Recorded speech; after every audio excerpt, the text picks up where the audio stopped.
كومن بتجيلك في الجلسات؟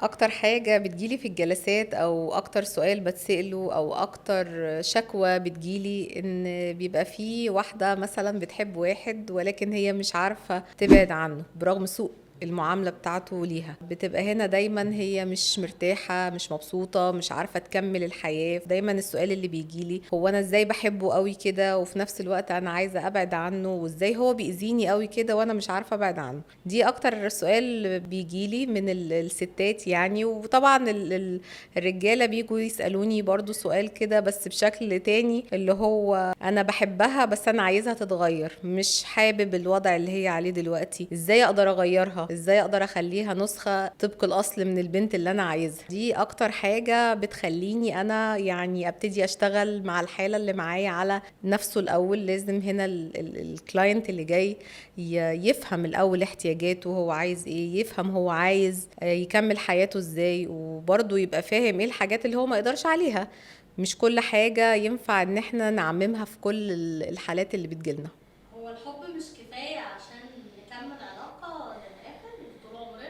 لا للأسف الحب ده خدعة احنا بنخدع بيها نفسنا علشان ندخل علاقة، ولكن هو بتبقى حيلة لطيفة أو طيبة. بنقول أنا بحب فلان أو أنا بحب فلانة فأنا عايزة أتجوزه، أو يعني عايزة أتجوزه أو عايزة أتجوزها، عايزة أبقى معاه. ولكن الحب أصلا مفهومه عميق قوي. يعني الحب محتاج تضحية، الحب محتاج وقت، الحب محتاج ان انت تبقي فاهمه اصلا انت محتاجه ايه، والراجل اللي معاكي كمان يبقى عارف هل انت الشريكه اللي هينفع يكمل بيها عمره، ولا هي مجرد كلمه بس عشان انا ادخل جوه العلاقه.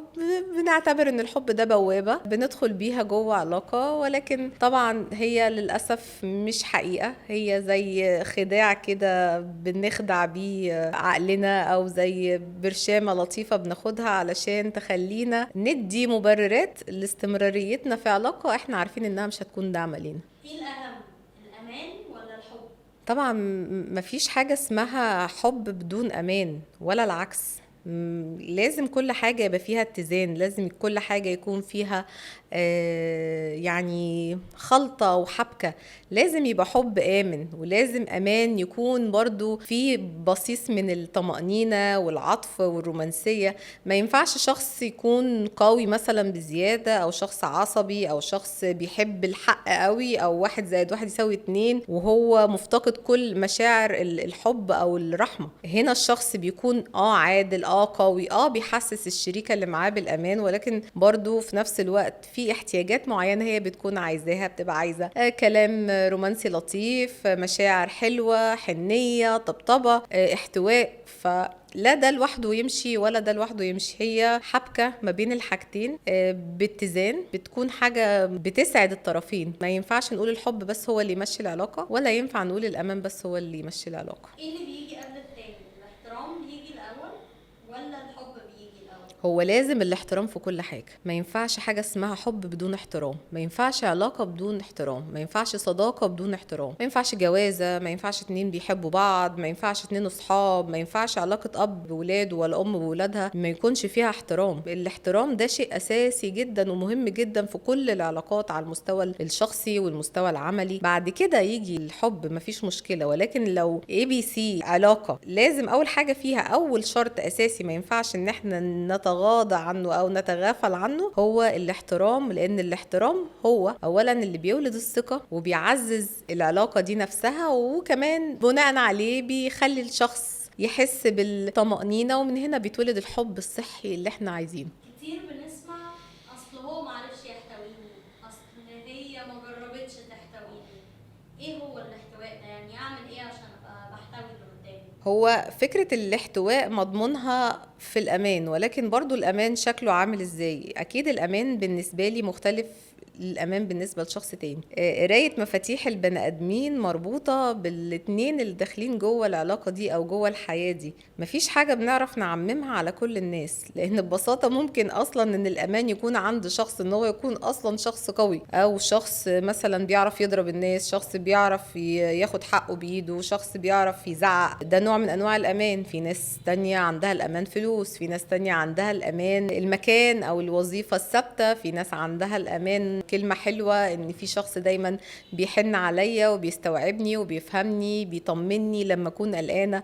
فالأمان هنا صوره كتير ومختلفة. المهم احنا نعرف احنا اتربينا ازاي، ونعرف ايه احتياجنا أصلا للأمان عشان نقدر نحدد الحاجة اللي احنا نقدر بيها نحتوي نفسنا قبل ما يجي حد أصلا من بره يحتوينا.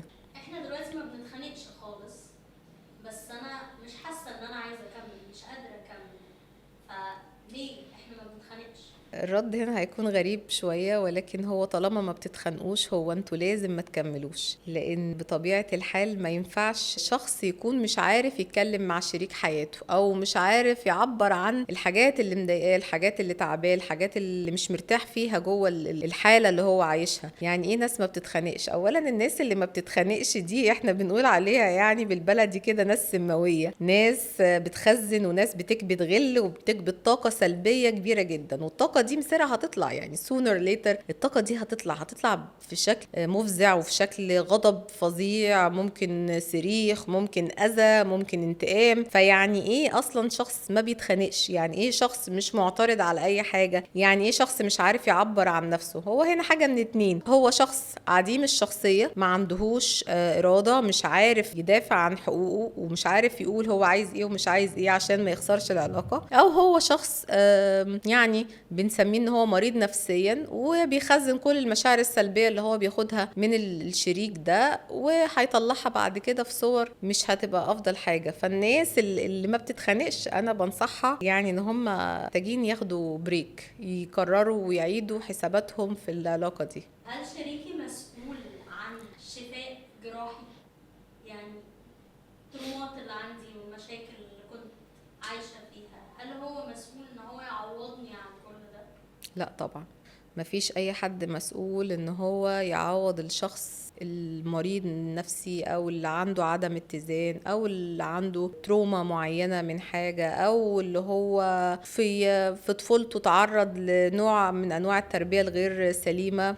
كل دي تراكمات نفسية بتبقى جوانا. مفيش اي شخص مسؤول ان هو يعالج اي حاجة من الحاجات دي. الشخص الوحيد اللي مسؤول ان هو يعالج الحاجة اللي تعباه هو انا اللي مسؤولة عن نفسي، انا اللي مسؤولة ان انا اكون متعافية، انا اللي مسؤولة ان انا اكون شخص متزن. بعد ما اكون متعافية تماما او بنسبة، يعني خلينا نقول بنسبة مثلا مش اقل من 50%، لان مفيش شخص بيخف خالص، مفيش شخص بيبقى 100% سوي، كلنا عندنا مشاكل، ولكن لازم يكون ليا نسبة معينة ما تقلش النسبة دي عن رقم معين علشان اقدر اصلا اخش في علاقة.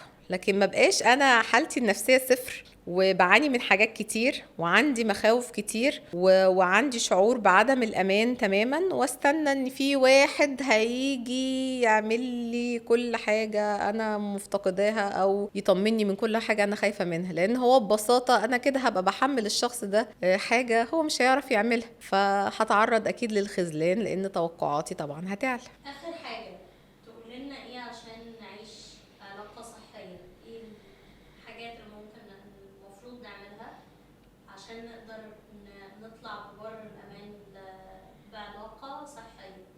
اي نصيحة بحب اقولها بالذات في العلاقات، يعني دايما بتبقى محورها ان لازم الشخص يحب نفسه، لازم يكون البني ادم بيحب نفسه. وده في اي حاجة، في اي حاجة في الحياة. احنا اتربينا على فكرة ان حب الذات مربوط بالانانية، ودي فكرة غلط. احنا بنحاول دلوقتي نصلحها في عيون وفي عقول الاجيال اللي جاية عشان يجيلنا جيل صالح، يجيلنا جيل متزن، يجيلنا جيل متفهم رغباته واحتياجاته. الشخص اللي ما بيحبش نفسه ده شخص بيعاني، وللأسف هو مش بيعاني لوحده، هو بيخلي كل الناس اللي حواليه في دايرته بيعانوا زيه. فأول نصيحة انا بنصحها لاي عميل بيجيلي وببتدي اشتغل على تنفيذ النصيحة دي معاه، ان هو في الاول لازم يحب نفسه، ونبتدي نعمل معاه شوية حاجات تخليه يتمرن داخليا ازاي هو يقدر يحب نفسه.